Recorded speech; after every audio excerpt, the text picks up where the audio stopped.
ওকে, bank job English written কোর্সে letter writing প্রোগ্রামে আজকে আমরা যে ধরনের লেটার শিখতে যাচ্ছি সেটা হচ্ছে বিজনেস লেটার রাইটিং এর প্রথম, যেটা very common item, very important এবং কমন আইটেম, যেটি রিকোয়েস্ট লেটার। আজকে আমরা এমন একটা আইটেম নিয়ে রিকোয়েস্ট লেটার লিখতে যাব যেটা খুব সমসাময়িক, যেটা very অপরচুন, very important and can be also important for the exam of bank written. So আজকে আমাদের বিজনেস লেটার রাইটিং এর প্রথম টপিকটা হচ্ছে, আজকের টপিকটা হচ্ছে বিজনেস লেটার রাইটিং এর রাইটিং বিজনেস লেটার। আজকে আমরা যে ধরনের চিঠি শিখতে যাচ্ছি সেটা হচ্ছে একটা রিকোয়েস্ট লেটার। একটা বিজনেস লেটারের একটা common item, very important item, this is our request letter. আজকে আমরা কি ধরনের রিকোয়েস্ট লেটার শিখবো সেটা টপিকটা হচ্ছে এইটা। Write a letter to a company asking for a refund for something you bought from them online. Write a letter to a company asking for a refund for something you bought from them online. যে আমরা আম, একটা চিঠি লিখবো একটা কোম্পানির কাছে। কি চিঠি লিখতে বলছে? যে আস্কিং ফর, তাদেরকে বলো রিফান্ড করতে, ফর সামথিং, কোনো কিছুর জন্য, যে জিনিসটা তুমি কিনেছিলে আর কি, you bought from them online, যা যা তুমি অনলাইন থেকে কিনেছিলে। এই হচ্ছে আমাদের topic. So it's a pure business letter এবং এটা খুব সমসাময়িক লেটার। যে আমাদের অনেক সময় আমরা অনলাইনে অনেক কিছু জিনিস কিনি, কোনো কারণে হয়তো এটা ফেরত দেওয়া লাগতে পারে, সেক্ষেত্রে আমরা কিভাবে তার কাছে রিফান্ডটা চাইবো। অতএব আসেন দেখি আমরা এটার মূল ইয়াতে যাই। হুম, আমি একটু এটা নিচের দিকে রাখি যাতে সবার জন্য সুবিধা হয়। সো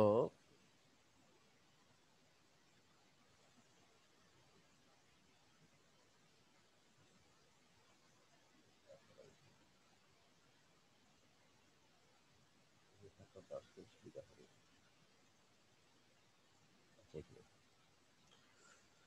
তা আমাদের letter of request requires that the writer আস the recipient carry out a task or favour. Letter of request বলতে আমরা সবসময় কি বুঝি? রাইটার রেসিপিয়েন্টের কাছে কোনো একটা কাজ চাচ্ছে বা একটা ফেভার চাচ্ছে, রিকোয়েস্ট করতেছে। রিকোয়েস্ট মিন্স একটা ফেভার চাওয়া, বা তাও আমার জন্য কোনো কিছু করতে তাকে বলতে চাচ্ছি যে আমার জন্য তুমি এটা করো, এটা হচ্ছে রিকোয়েস্ট লেটার। তো বরাবরই আমাদের যে আগে নিয়ম আমরা দেখেছিলাম, আমরা চিঠিতে, এই ধরনের চিঠিতে সর্বসর্ব যেহেতু আপনি একজন কাস্টমার, একজন ব্যক্তি হিসেবে লিখতেছেন, আবার শুরুতে একটা ডেট থাকবে, তারপরে হচ্ছে যার কাছে লিখতেছেন তার বরাবর একটা অ্যাড্রেস থাকবে, তারপর হচ্ছে তার স্যালুটেশন থাকবে। শুরুর কথাগুলো যেগুলো আমরা গত ক্লাসে যেগুলো আলোচনা করে ফেলেছি, একটা লেটারে যে 14টা হেড থাকে, তার বিস্তারিত ডেট কিভাবে বসাতে হয়, লেটার হেড কিভাবে দিতে হয়, তারপরে রেসিপেন্টস অ্যাড্রেস কিভাবে দিতে হয়, স্যালুটেশন কিভাবে অ্যাড্রেস কিভাবে স্যালুটেশন কিভাবে করতে হয়, তার বিস্তারিত নিয়ম করে আমরা শিখেছি। এগুলো নিয়ে আমি আজকে আর কথা বলতেছি না। আজকে আমি রিকোয়েস্ট লেটার কিভাবে লিখতে হবে সেটাই দেখাতে যাচ্ছি। তাইলে বরাবরের মতো আমাদের আজকের চিঠিতে সাধারণত প্রথমে একটা ডেট থাকবে, তারপরে রিসিপিয়েন্টস অ্যাড্রেস থাকবে, স্যালুটেশন থাকবে, কি কি বলে তাকে সম্বোধন করা, তারপরে লেটার হেড থাকবে। লেটার হেড বলতে পুরো লেটারটার বডিটার একটা হেড, যেটাকে আমরা সাবজেক্ট হিসাবে আখ্যায়িত করি। কিরকম হতে পারে সেটা? সেটা হচ্ছে এরকম, যেমন 10 July 2020, the manager sales and marketing department, Daraz online shopping, Dhaka Bangladesh. কি হতে পারে? Daraz online shopping, Dhaka Bangladesh. এটি হচ্ছে আমাদের, আমরা কি কি দেখলাম? আমরা ডেটটা দিতে চাচ্ছি। ডেটটা কি হচ্ছে? ডেট আমি সাধারণত আপনাদেরকে যেভাবে, সরি, ডেট আমি লিখতে যেভাবে দেখিয়েছি আপনাদেরকে, দেখেন ডেট আগে যেভাবে শিখেছি সেভাবে দেওয়া আছে।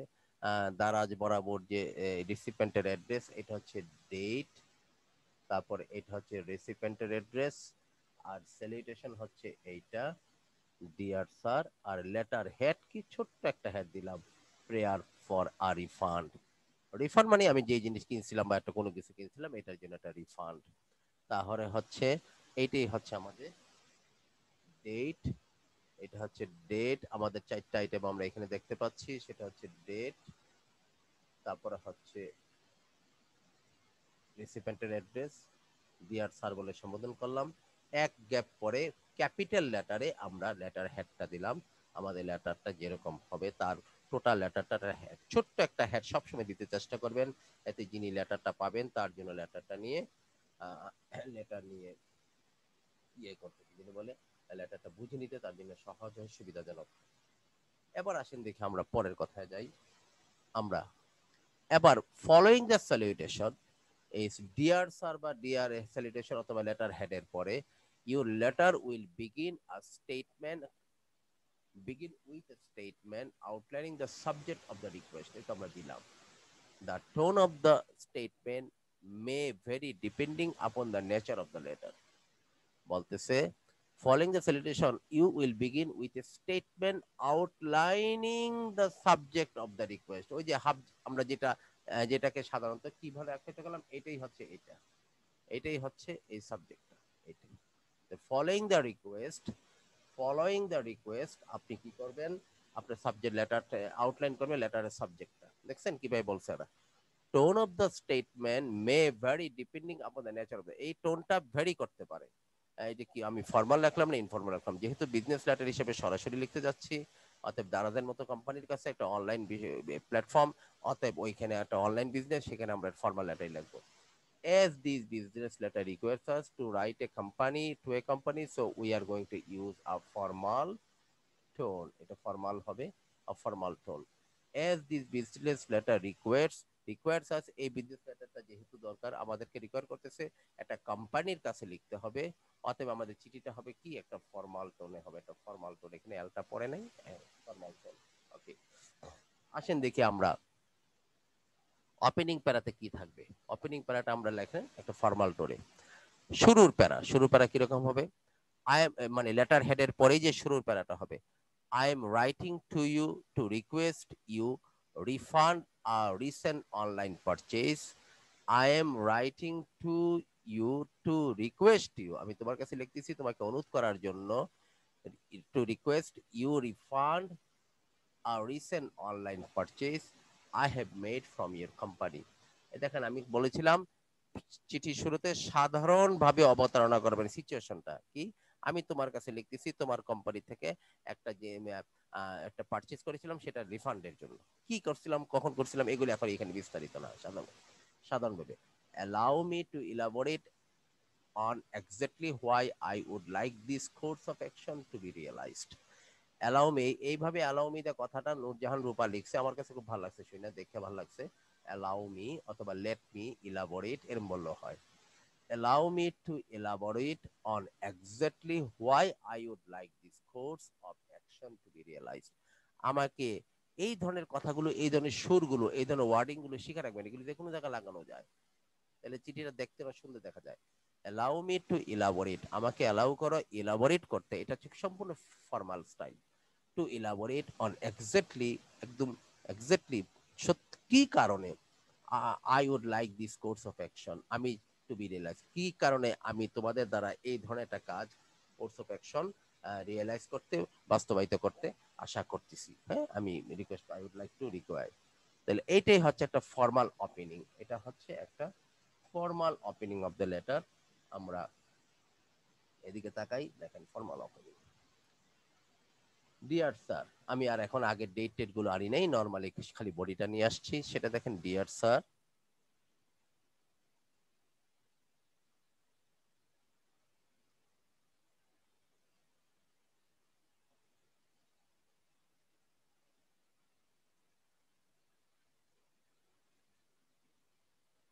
বলতেছে ডিয়ার স্যার, ওই প্রেয়ার ফর এ রিফান্ড এটা তো আগে, এতটুকু তো আগেই দেখে ফেলেছিলাম, এখন ওপেনিং প্যারাটা ওইটাই লিখছি। দেখেন কিভাবে এই এই আমি পাশাপাশি আপনাদেরকে এটা রেখেছি এই কারণে, যাতে আপনি পুরো লেটারটা যে ডেভেলপ করতেছি এবং বাস্তবে তার রূপটা কিরকম হবে, দেখতে কিরকম দেখা যাবে, এবং চিঠিটার মধ্যে ফিট করে জিনিসটা দেখাচ্ছি, যাতে আপনি বুঝে নিতে পারেন যে হ্যাঁ this is how I have to write and this is how it will look, এরকম এটা দেখা যাবে।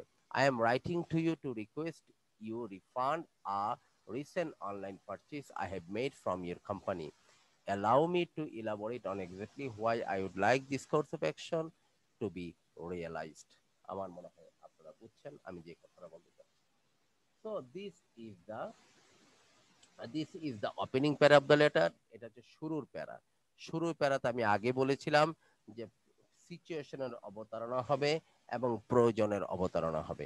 এখানে দেখেন সিচুয়েশনটা খালি তুলে ধরলো যে আমি তোমার কাছ থেকে একটা কোম্পানি থেকে একটা জিনিস কিনছিলাম, এটা রিফান্ড চাচ্ছি, আর আমাকে তুমি এটা আমি কেন রিফান্ড চাচ্ছি এটা তোমাকে আমি বিস্তারিত বলতেছি আর কি। এটি অ্যালাউ মি টু ইলাবোরেট।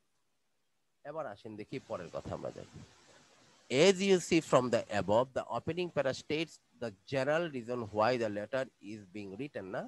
আমরা তো স্টেটমেন্ট থেকে দেখলাম যে ওপেনিং প্যারাটা আমাকে কি বলতেছে, যে জেনারেল রিজন, সাধারণভাবে পরিচয় করাইছে যে আমি কেন এই চিঠিটা লেখা হতে যাচ্ছে। সাধারণভাবে পরিচয়টা কি, যে আমি তোমার কাছ থেকে, আমি এই চিঠিটা তোমার কাছে লিখতেছি তোমাকে রিকোয়েস্ট করার জন্য যে তোমার কাছ থেকে আমি একটা রিফান্ড পাই, রিফান্ড চাচ্ছি, এবং আমাকে তুমি কেন রিফান্ড চাচ্ছি সেটা আমাকে তুমি বিস্তারিতভাবে ব্যাখ্যা করতে অ্যালাউ করো, বা আমি করতে যাচ্ছি। এই কথাটাই এটাই বলছে যে সাধারণভাবে, সাধারণভাবে, সাধারণভাবে এটাকে পরিচয় করাই দিল প্রথম প্যারাতে। প্রথম প্যারার কথাটা সে এখানে আবার বললো যে হ্যাঁ সাধারণ, প্রথম প্যারাতে তুমি জিনিসটাকে সাধারণভাবে তুলে ধরছো। দিস প্যারা does not share the specific information. প্রথম প্যারাতে, ওপেনিং প্যারাতে কোনো স্পেসিফিক ইনফরমেশন থাকবে না রিগার্ডিং দ্য রিকোয়েস্ট। এই রিকোয়েস্টের যে রিকোয়েস্টটা লিখতেছি তার কোনো স্পেসিফিক ইনফরমেশন প্রথম প্যারা থাকবে না। This information is shared in the situational details or middle প্যারা অফ দ্য প্যারাগ্রাফ। বলতেছে স্পেসিফিক ইনফরমেশন থাকবে প্যারার সিচুয়েশনাল ডিটেইলস যেটাকে বলা হয়, অথবা মিডল প্যারা, অথবা এক্সপ্লেনেটরি প্যারা যেটা আমরা নোটে আগে বলেছিলাম। যেমন দেখেন সিচুয়েশনাল ডিটেইলস অথবা এক্সপ্লেনেটরি প্যারাও বলা হয়, মিডল প্যারাও বলা হয়। কি সেটা এই দেখেন লিখছি। মাঝখানে প্যারায় কি লাগবে, এখন আমি অ্যালাউ মি টু ইলাবোরেট, এখন আমি ইলাবোরেট করতেছি। I purchased a new tablet computer from your website last month to give to a friend of mine for his birthday. একটা কথা মনে রাখবেন, কোন কোম্পানি থেকে মাল কিনেছেন, তার মাল খারাপ পড়েছে, তার মাল ভুল মাল আমার কাছে আসছে, মডেলের সাথে মিলতেছে না, কখনো অত একটা কোম্পানির গায়ে দোষ দিবেন না। এই কথাটা মনে রাখেন, কিন্তু সবসময় পজিটিভ থাকবেন। আমি কোনো কোম্পানির নাম নিয়ে লিখতেছি, অথবা কোনো কোম্পানিকে লিখতেছি, অথবা আলিবাবাকে লিখতেছি, অথবা আমি অ্যামাজন থেকে কিনেছিলাম, তোমার কোম্পানির জিনিস ফাটা পড়ছে, তোমার কোম্পানির ভুল মডেল নাম্বার আসছে, তোমার কোম্পানির জিনিসের সাইজ ঠিক না, তোমার কোম্পানির জিনিস আগের মতো কাজ করে না, তোমার কোম্পানির জিনিসটা নষ্ট, এই ধরনের কথা বলে কোম্পানির গায়ে কোনো দোষ দিবেন না। এটা আপনি পজিটিভ মনে রাখবেন। চিঠিতে আপনি সবসময় পজিটিভ, পজিটিভ থাকবে, এটাও কিন্তু একটা ভালো টেকটিক্স। এরকম একটা জিনিস সবাই দেখবে, লিখবে কি তোমার কোম্পানির জিনিস খারাপ। দেখেন আপনারা মনে কিছু নেন না, আপনারা তিনজনই কিন্তু তাই লিখেছেন। আপনাদের মতো যারা পড়াশোনা করেন, রেগুলার পরীক্ষা টরীক্ষা দিচ্ছেন, মাশাআল্লাহ তিনজনই ভালো স্টুডেন্ট, তিনজনই যদি ক্র্যাক হইছে, নষ্ট ছিল, মডেল নাম্বার ঠিক না, এই কথাগুলো বইলা দেখেন তিনজনই কিন্তু কোম্পানির উপরে একটা দোষ দিয়ে এটা একটা দোষ দিচ্ছেন যে তোমার কোম্পানি খারাপ পড়ছে। আসলেও ক্র্যাক ছিল, নাইলে আপনি ফেরত দিতে চাচ্ছেন কেন? আসলেও ভুলভাল দিছে, নাইলে ফেরত দিতে চাচ্ছেন কেন? কিন্তু এই ধরনের সিচুয়েশন আপনারা তিনজনই যেহেতু তুলে ধরেছেন, তার মানে প্রমাণ হয় 10 জনের মধ্যে 10 জনই দিবে। তার মানে প্রমাণ হয় 100 জনের মধ্যে 99-98 জন এরকম কাজ করবে। এই কোচিং করার এই লাভ, কারণ ওরা বলে দিবে যে তুমি এভাবে করো না, এভাবে করো। দেখেন এখানে আপনি যে কথাটা শুনতে চাচ্ছেন, সব সময় এমন একটা অজুহাত, এমন একটা সমস্যা ক্রিয়েট করবেন যেটাতে না সে দোষী, না আমি দোষী, মাঝামাঝি অনেক রকমের অজুহাত তৈরি করা যায়। এরকম একটা সিচুয়েশন তুলে দেবেন, তবে সেই জিনিসটা যাতে যৌক্তিক হয়, বিনা কারণে সে তো টাকাটা ফেরত দিবে না। I purchased a new tablet computer from your website last month to give to a friend of mine for his birthday. আমি গত মাসে তোমার ওয়েবসাইট থেকে একটা ট্যাবলেট কম্পিউটার কিনেছিলাম আমার বন্ধুর জন্মদিনে প্রেজেন্ট হিসাবে দেওয়ার জন্য, উপহার হিসেবে বন্ধুকে দেওয়ার জন্য। Unfortunately, it appears that he already has the same tablet computer in his office, thus has no need for the one I bought for him. দুর্ভাগ্যবশত তার অফিসে তার কাছে সেম কম্পিউটারই আছে, এবং তার এটার আর কোনো তার কাছে কোনো ব্যবহার নাই, এটার আর তার কোনো দরকার নাই। I hope you can with my situation. With my situation. আমি আশা করি আমার এই সিচুয়েশনটার প্রতি তুমি একটা সহানুভূতি প্রকাশ করবা। Having a tablet of my own, যেহেতু আমার নিজেরও একটা ট্যাবলেট আছে, I really have no need for them I purchased from you. বলতেছে যেহেতু আমার নিজের একটা ট্যাবলেট আছে, তাহলে আমি যে জিনিসটা তোমার কাছ থেকে কিনছি এইটারও আমার এখন কোনো দরকার নাই। এখন আপনি প্রশ্ন করতে পারেন কোম্পানির কাছে এই ধরনের ব্যাপার কি বলা যায় আমার দরকার নাই আমি আর নিব না? বলা যায়, যদি তার সময় সীমাবদ্ধতা থাকে যে এত দিনের মধ্যে তুমি চাইলে ফেরত দিয়ে দিতে পারবে এটা। এরকম যেমন এই দেখেন, এটা দিয়ে আমি এখন প্যারাটা আপনাদেরকে দেখাচ্ছি। এই এই অবস্থা, সেটা হচ্ছে এটার দিকে তাকান, দেখেন প্যারাটা এইভাবে লেখা হয়েছে, এই দেখেন সেম জিনিস। কিরকম কিরকম দেখেন, dear sir, a prayer for a refund, যেটা আগে লিখেছিলাম, I am writing to you to request you refund our recent online purchase I have made from your company. Allow me to elaborate on exactly why I would like this course of action to be realized. এটা হচ্ছে প্রথম সাধারণভাবে সিচুয়েশনটা তুলে ধরলো, এরপর ব্যাখ্যা দিল। এই যে এইখান থেকে যা শিখলাম তারই ব্যাখ্যাটা এখানে আসলো। I purchased a new tablet computer from your website last month to give to a friend of mine for his birthday. Unfortunately, it appears that he already has the same tablet computer in his office and thus has no need for the one I bought for him. আর দুর্ভাগ্যবশত তার অফিসে তার কাছে same একটা computer আছে, এবং তাই এটার আর তার কোনো, যেটা আমি তার জন্য কিনেছিলাম এটার আর তার কোনো দরকার নাই। I hope you can empathize empathize with me with my situation. আমি আশা করি তুমি আমার সিচুয়েশনের প্রতি সহানুভূতিশীল থাকবা বা সহানুভূতি প্রকাশ করবা।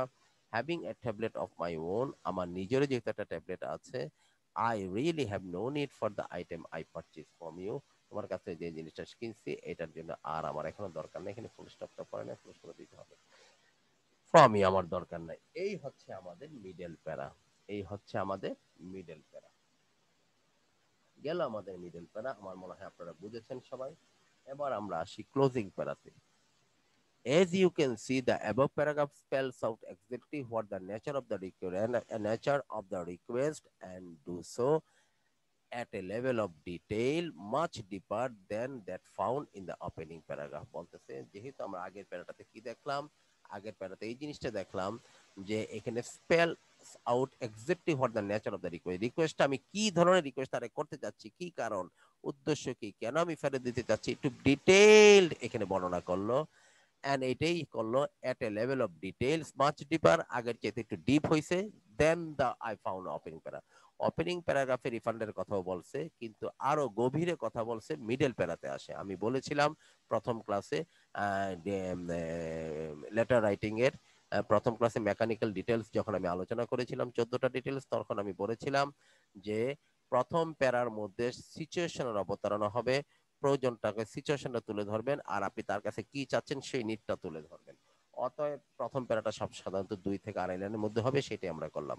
আর দ্বিতীয় প্যারা হচ্ছে ওই রিকোয়েস্টের বিস্তারিত ঘটনাটা তারে আপনি যতটা সম্ভব সংক্ষেপে ডিটেইলড বলবেন, ডিটেইলসটা তার কাছে তুলে ধরবেন, সেটা এইটাই তরে করা হলো। এখন আসেন দেখি, all that is left now is to write the statement of request outlining exactly what we want from the recipient of the letter. আমি আপনাদেরকে আগে গত ক্লাসে বলেছিলাম ক্লোজিং প্যারার প্রথম বাক্যটা হবে, ক্লোজিং প্যারার আপনারা ভালোভাবে খেয়াল করেন, ক্লোজিং প্যারা যখন আমরা তো মিডল প্যারা লিখেই ফেললাম, এখন ক্লোজিং প্যারা চলে আসছি। ক্লোজিং প্যারার প্রথম বাক্যটা হবে, আমি গত ক্লাসে আপনাদেরকে বলেছিলাম ডিয়ার স্যার বলে যাকে এত কথা বলে আসতেছেন, প্রথম প্যারা স্বাভাবিকভাবে জেনারেল স্টেটমেন্টে তুলে ধরছেন, দ্বিতীয় প্যারা বিস্তারিত বলছেন, তৃতীয় প্যারার প্রথম লাইনটা হবে একদম ক্লিয়ার কাট বলে ফেলা তোমার কাছ থেকে আমি কি আশা করি, ক্লিয়ার কাট রিকোয়েস্ট প্লেস করা, ক্লিয়ার কাট করে একদম তার কাছ থেকে কি তাকে কি করতে বলতে চাচ্ছেন এই কথাটাই দেখেন এখানে বলছে। All that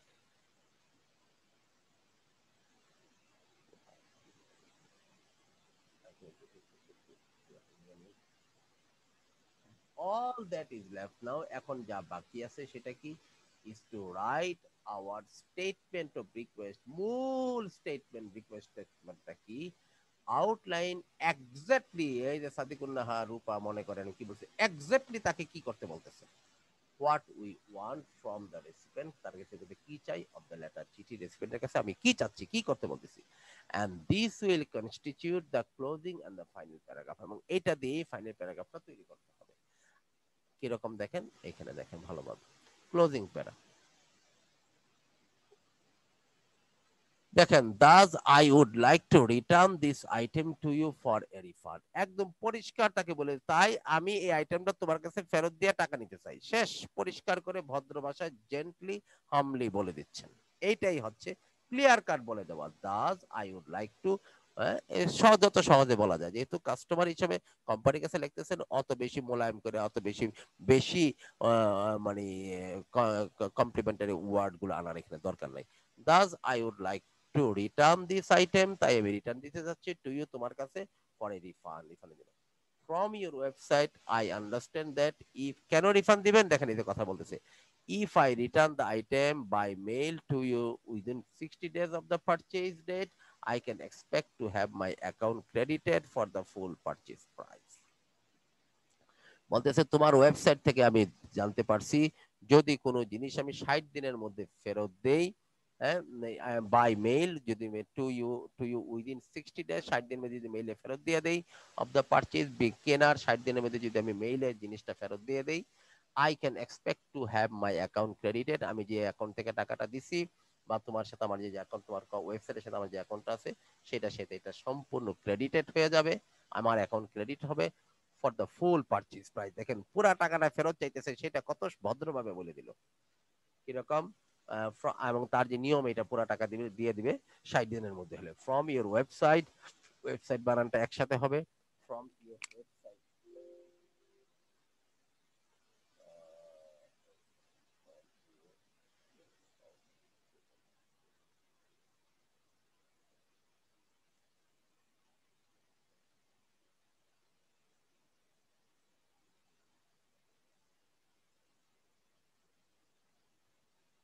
from your website, I understand that if I return the item by mail to you, তোমার কাছে মেইলে রিটার্ন দিয়ে দিই within 60 days of the purchase, পারচেজের 60 দিনের মধ্যে, তাহলে purchase date I can expect, তখন আমি পেতে পারি, আশা করতে পারি, তুমি দিবা আর কি বলছো, to have my account credited for the full purchase price.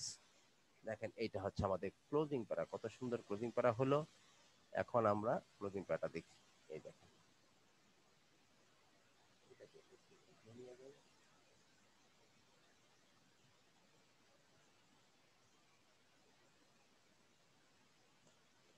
Dear sir,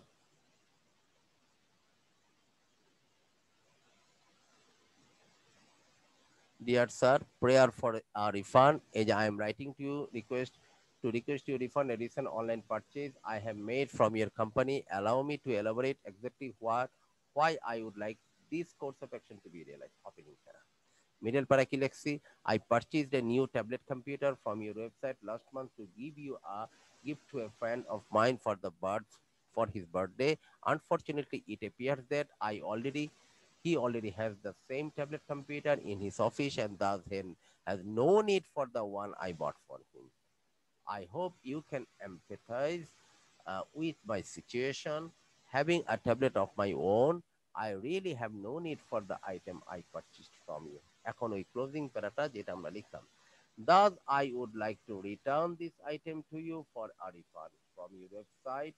I understand that if I return the item by mail to you within 60 days of the purchase date, I can expect to have my account credited for the full purchase price. For the full, আমরা বলতাম with বা by, এরকম বলে ফেলতাম, for the full purchase price দিয়ে আমার অ্যাকাউন্টে credit হবে, তাহলে দিয়ে এর জন্য আমরা কিন্তু উইথ বাই অনেকেই বলে ফেলবো, এখানে ফর হবে।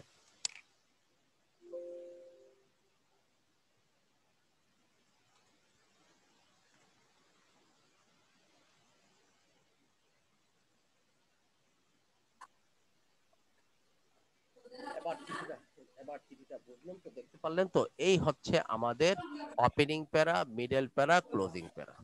লিখতে লিখতেই শিখবেন, চেষ্টা করতে করতে শিখবেন। আজকে যতটুকু লিখছেন অনেক ভালো হয়েছে, আবার যখন বিভিন্ন চিঠি দেখার ভাষাগুলো বুঝতে পারবেন, যখন আমি চিঠি লেখার শেষের দিকে গিয়ে ওপেনিং প্যারা কি দিয়ে ওপেন করতে হয়, কোন ধরনের চিঠি কি দিয়ে ওপেন করতে হয়, কি দিয়ে মিডল প্যারা করতে হয়, কি দিয়ে ক্লোজিং প্যারা করতে হয়, কি দিয়ে ফিনিশিং দিতে হয়, কি দিয়ে করবে, এরকম যখন আপনাকে কিছু হাতে খড়ি দিয়ে দিব যে এই বাক্যগুলি তুমি এখানে ইউজ করবা, হ্যাঁ, তখন দেখবেন আপনার জিনিসগুলো আরো সুন্দর হয়ে যাচ্ছে। এই হচ্ছে আমাদের ছিল তিনটা প্যারা, ওপেনিং, মিডল এবং ক্লোজিং প্যারা। এবার আমরা যাই complimentary closing. Now the final sentence. Final সেন্টেন্সটা কি? Final sentence to write is a complimentary sentence. আমরা যখন পুরো চিঠিটা লেখা শেষ হয়ে যাবে, একটা ফাইনাল সেন্টেন্স লিখতে হবে। এক বাক্যের চেয়ে ছোট রাখার চেষ্টা করব। একটা তিনটা প্যারা হয়ে যাওয়ার পরে, যখনই আমার তিনটা প্যারা হয়ে যাবে এরকম করে, যখনই আমার তিনটা প্যারা হয়ে যাবে এরকম, মনে করেন ডিয়ার স্যার, ডিয়ার স্যার বললাম, বলে আমি লেটার হেড দিলাম, ওপেনিং প্যারা লিখলাম, মিডল প্যারা লিখলাম, আমি ক্লোজিং প্যারা লিখলাম, এরপরে এক বাক্যের একটা কমপ্লিমেন্টারি সেন্টেন্স লিখতে হবে। চেষ্টা করবেন এক বাক্যের চেয়ে ছোট থাকার জন্য। এই বাক্যটাই হচ্ছে এইটা। Now the final sentence to write is a complementary sentence. এই যে এটা, this is like a fitting farewells to this letter could be, like if it is to this letter could be, এই লেটারের জন্য একটা ফিটিং ফেয়ারওয়েল এরকম হতে পারে। যাই হোক, আপনারা হচ্ছে একটা ফেয়ারওয়েল মার্কা কথা, বিদায় কথা এরকম কমপ্লিমেন্টারি সেন্টেন্সটা আমি কি দিতে যাচ্ছি দেখেন, এখানে দেখলাম your help will be greatly appreciated. তোমার সহযোগিতা খুব ভালোভাবে প্রশংসিত হবে। Your help will be greatly appreciated, এটা ফাইনালি এরকম একটা বাক্য রাখলে ভালো হয়। এরপরে আমরা একসাথে দেখা দিচ্ছি কমপ্লিমেন্টারি ক্লোজ দিব। যেহেতু আমি তাকে আমি গ্রেটফুলি ইউজ এই ধরনের একটা কথা বলতে পারি, অথবা থ্যাঙ্কিং ইউ দিয়ে শেষ করতে পারি, অথবা থ্যাঙ্কফুলি দিয়ে শেষ করতে পারি। যেরকম একটা, যেহেতু এটা বেশি ফর্মাল লেটার, এরকম থ্যাঙ্কফুলি অথবা থ্যাঙ্কিং ইউ অথবা গ্রেটফুলি ইউজ, আমি এখানে গ্রেটফুলি ইউজ ব্যবহার করছি, এটা সুন্দর হবে জিনিসটা।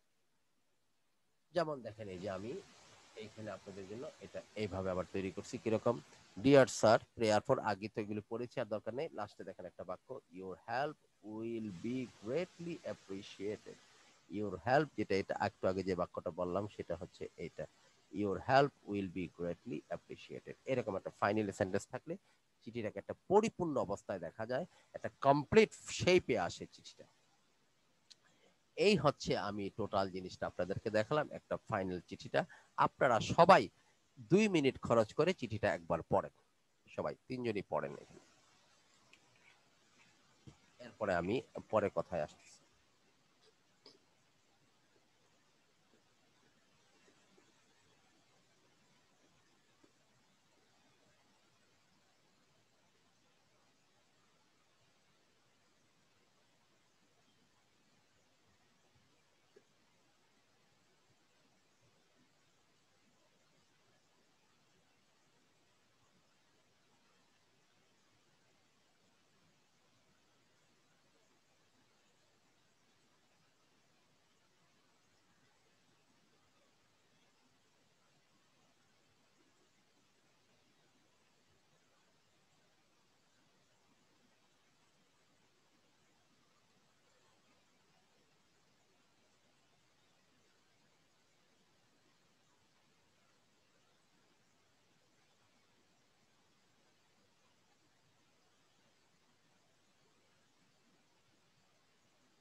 স্যার পড়ছে। ওকে, থ্যাংক ইউ। এখন আমি আপনাদেরকে যে জিনিসটা দেখাতে চাচ্ছি সেটা হচ্ছে পুরো লেটারটা দেখতে কেমন দেখা যাবে, একটা টোটাল ভিউটা দেখাতে চাচ্ছি। এটা হচ্ছে এইটা আপনাদের জন্য লেটারটা আমি এইভাবে দেখাচ্ছি।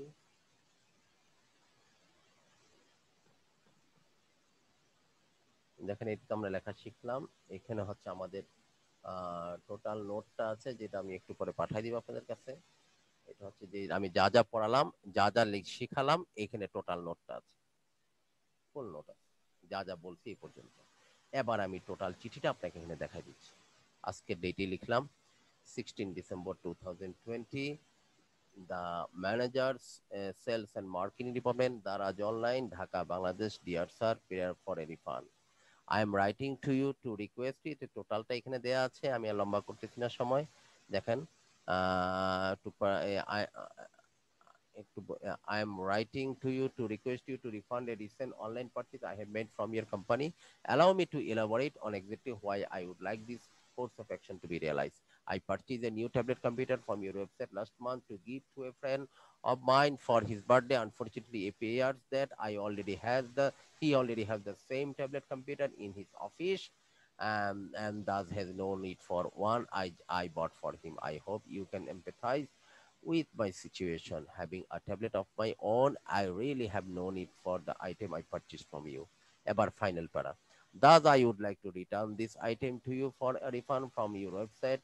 I understand that if I return the item by mail to you within 60 days of the purchase date, I can expect to have my account credited for the full purchase price.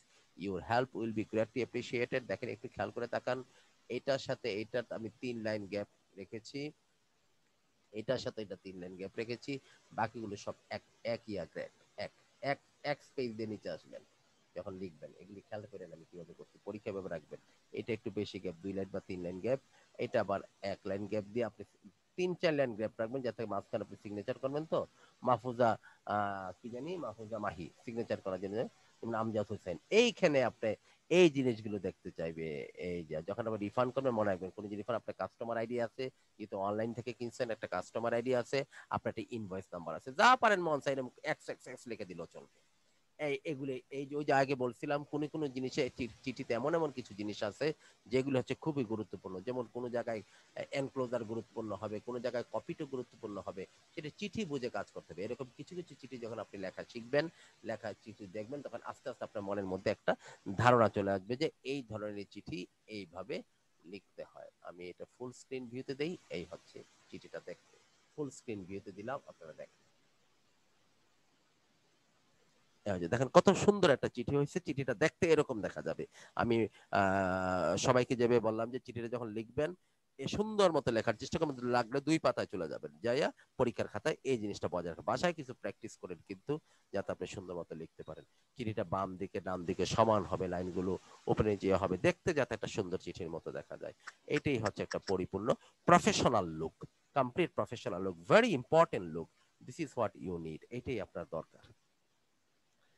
আমি কি আপনাদেরকে আজকে একটা request letter লেখার মোটামুটি একটা সুন্দর একটা টপিকের উপরে একটা পরিপূর্ণ এবং কমপ্লিট নোট এক্সপ্লেনেশন, চিঠিটা লেখা সহ লিখে দিয়ে পুরো ধারণাটা দিছি কিনা বলেন? জি স্যার। নাকি ইনকমপ্লিট কথা বলছি, নাকি আর মানে প্রফেশনাল না এরকম কথা বলছি, কোনটা বলেন? জিনিসটা সুন্দর গোছানো ছিল কিনা, কমপ্লিট লুক, অবশ্যই স্যার। কমপ্লিট লুক ছিল কিনা? এইভাবে আমি কয়েকটা চিঠি লেখা শেখাবো। রিকোয়েস্ট লেটার হতে পারে, অ্যাপ্রিসিয়েশন লেটার হতে পারে, আর অনেক রকমের লেটার আছে, আমি কয়েকটা লেটার শেখাবো। ডিয়ার স্যারের কমা দিবেন না, ডিয়ার স্যারের পরে কমা দিবেন না, গ্রেটফুলি ইয়োরস এর পরে কমাটা দিতে হবে, এই কমাটা দিতে হবে, যেহেতু সিগনেচার আসছে। ডিয়ার স্যারের পরে কমা দিবেন না, ডিয়ার স্যার পরে কমা হবে না। দেখেন উপরে কোনো কমা হবে না, ডেট মেটের মধ্যে কোনো কমা হবে না। তো ঠিক আছে, আমি এটা আজকে দেখালাম, আগামী দিন আরেকটা আইটেম দেখাবো, এরকম 3-4টা চিঠি দেখাই।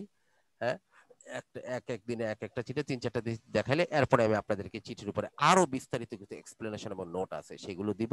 তারপর আমি আস্তে আস্তে করে লেটার ট্রান্সলেশন এবং অন্যান্য ক্লাসে চিঠিটাকে আগে কমপ্লিট করে আরো 3-4টা ক্লাস লাগবে চিঠিটা শেষ করতে। ঠিক আছে, চারটা ক্লাস মিনিমাম লাগবে আরো চিঠির উপরে। ওকে, দেখি এক একদিন যদি এখন আমাদের মোটামুটি যখন 2-4টা চিঠি লেখা হয়ে যাবে তখন আমি এক স্যার। একদিন 2-3টা দিলেও চলবে। বলেন বলেন আপনারা লাইনে থাকেন, আপনাদের সাথে পরে কথা বলতেছি। সো আজকে আমাদের লেটার রাইটিং এর জন্য রিকোয়েস্ট লেটার রাইটিং আমরা এখানে আজকে দেখলাম এই ফরম্যাটে এই নিয়মে এক্সপ্লেনেশনে রিকোয়েস্ট লেটার রাইটিং গুলো পাবেন। আর যারা আমাদের স্টুডেন্ট তারা তো আমি যখন যাব যে কথাগুলো বললাম, যে কথাগুলো সে যে এক্সপ্লেনেশন গুলো দিলাম তার কমপ্লিট নোটটা ইনশাআল্লাহ আপনারা পেয়ে যাবেন। পরে কথা বলি। এই কথা। আর রিকোয়েস্ট লেটার রাইটিং এর একটা ফর্মাল অবস্থা আজকে আমরা দেখলাম, এবং একটা ফর্মাল রিকোয়েস্ট লেটার কিভাবে লিখতে হয় তার বিস্তারিত বর্ণনা এবং চিঠিটা আমরা লিখে দেখালাম একটা সমসাময়িক টপিকের উপরে। ধন্যবাদ সবাইকে, আসসালামু আলাইকুম।